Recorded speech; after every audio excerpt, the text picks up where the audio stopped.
Wagwane we back again my people, ni KB kandi ngarutse kuri Microzanja Entertainment ndabahamiriwe cyangwa mwaramutse bivanye na mu mwose yarereye. So ngarutse mu yindi sura shasha ntimwari mumenyere mu bintu bya music industry, ariko bibaye ngombwa ko ndabigarukamo.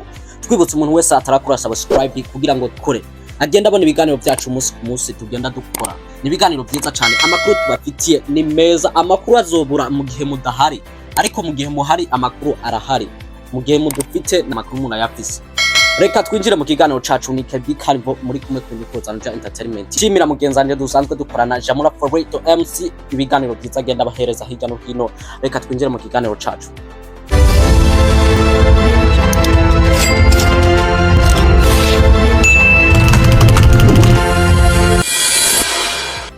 So amakuru tubafitiye nuko umwe mu ba legend, umwami w'umuziki ndundi ni Big Fizzo yamaze gushika ku kibuga c'indege cyitiriwe Chameleone ndadaye.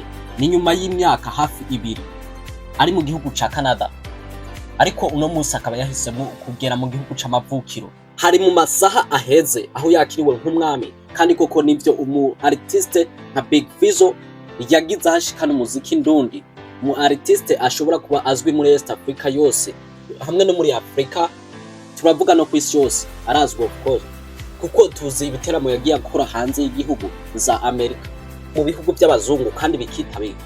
Si abanyafrika gusa baza mu giteramo cy'uwiwe.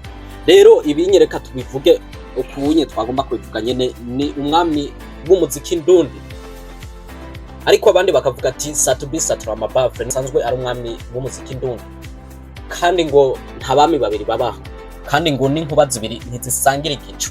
Ibi rero tubivuge kwiki twebwe aba journaliste, ibinye nivyo tuzugaruka ko ntitushobora kubivanga nivyo twagomba kubamenyesha kano kanya.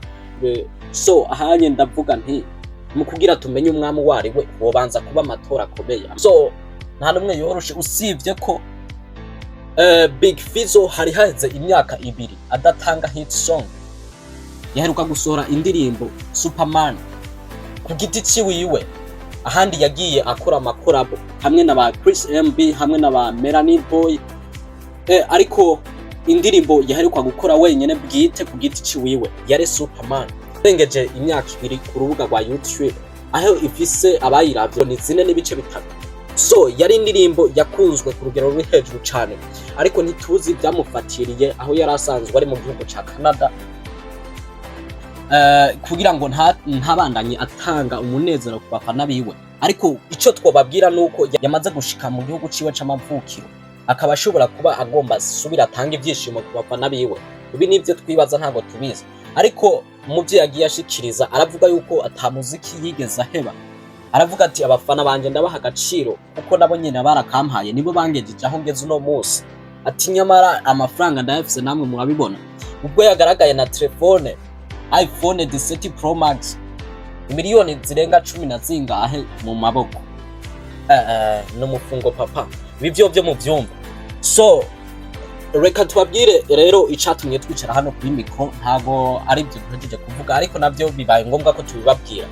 Bamwe baguma bibaza ati mbega Big Fizzo yobaje mu biki, mbega Big Fizzo inyuma y'imyaka ibiri atagaragara mu gihugu ciwe c'amavukiro hano ku butaka bw'u Burundi, ni iki coba gitumye ino saha ku itariki 28 z'ukwezi kwa 11 agaragara ku butaka bw'u Burundi?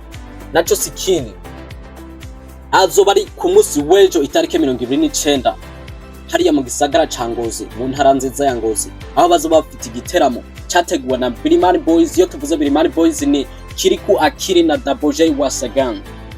Bazoba bafise igiteramo kidasanzwe, aho bazoba bari kumwe na B-Face on the floor, hamwe ni icamamare muri East Africa, umu legend kuva mu gihugu ca Uganda ni Dr. Jose Chameleone. Aho ibintu bizoba biri ku rwego rwo hejuru cyane, umunezero ku bafana b'umuziki ndundi, na cyane cyane yuko Jose Chameleone akaba yamaze kwishikira mu gihugu c'u Burundi, igihugu c'amata n'ubuki, aho yakiriwe n'abantu isinzi nawe nyene, kandi koko asanzwe akunzwe kuko nawe nyene yakoze amateka adazopfa yibagiwe mu muziki wa East Africa, kuva ku ndirimbo za Shida za Dunia za Kipepeo mu myaka ya kera cyane. Uyu mu legend Dr. Jose Chameleone asanzwe akunzwe hano mu gihugu cacu c'u Burundi, ariko hari kibazo benshi bagenda bibaza. Dr. Jose Chameleone numwe mu banyamahanga bakunze gutumikwa hano mu gihugu cacu c'u Burundi. kugira ngo akore ibiteramo bitandukanye. Turibuka itariki 20 z'ukwezi kw'indwi aho yakoze igiteramo mu Kamenge yari kumwe n'aba artiste bangaha mu gihugu cacu c'u Burundi batandukanye, harimwo B-Face on the floor hamwe n'umugwi wa Ibiri Boys Kiriku Akiri na Double J once again. Ku ruhande hakabamwo na Rino G, hakabamwo na Arafro. Ariko mu by'ukuri arakunze gutumirwa natwe niko twabivuga, kandi mu by'ukuri asanzwe akunzwe hano mu gihugu cacu c'u Burundi kuko twabwiye ko n'umwami wa East Africa, ariko hari abo twashitse ku ruhande sore.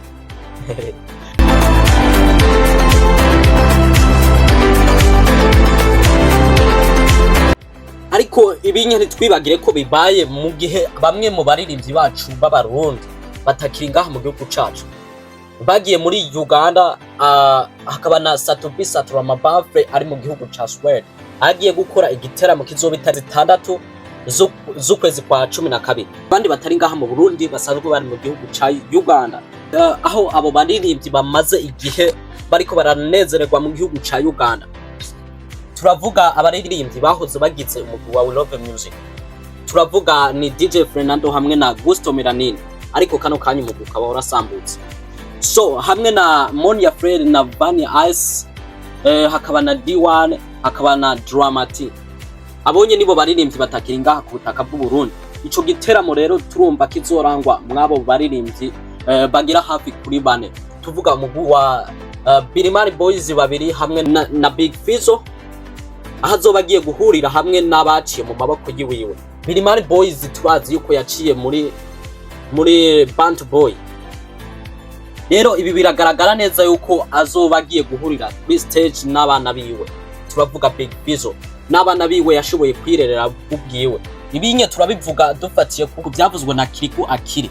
Yarashinze intahe, aramushingira intahe yuko afise aho yamukuye naho yamushikanye. Kiriku Akiri ahara akabavuga ati aha nihe.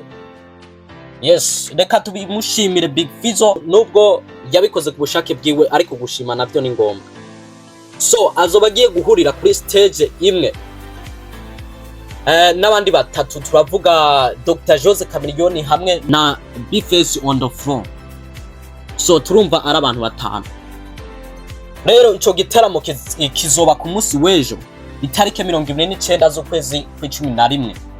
Reka rero tubatumire abasanzwe bari mu ntara za Ngozi, abasanzwe bari mu zindi ntara zitandukanye zihegereye canke aho uri hose, ariko usanzwe uri umufana w'umuziki ndundi urabwirizwa kuhashika. Niho tuzoba tubarizwa, rero tuzohahurire tukaba tubabwira tuti turabakunda, twibutse umuntu wese atarakora subscribe kugira ngo ayikore. Ni inyungu kuri twebwe, ikaba ni inyungu kuri wewe gukora subscribe, ugenda urabona amakuru tugenda dutanga umunsi ku munsi. Of course mwari kumwe na KB Carnival, ni inyamaswa yatsindiye ishyamba, umwami wacuruwe ibyarya intutuzwe n'icanja, ni yacitse umutegi gacura intego. Of course nzwe nabigizi kumenya niko kwimenya, ndasosa kubasi nkarura. Ni Black Warrior, ni King of the Street. Ciao tuzosubira mu kiganiro gikurikira, ndabakunda cyane.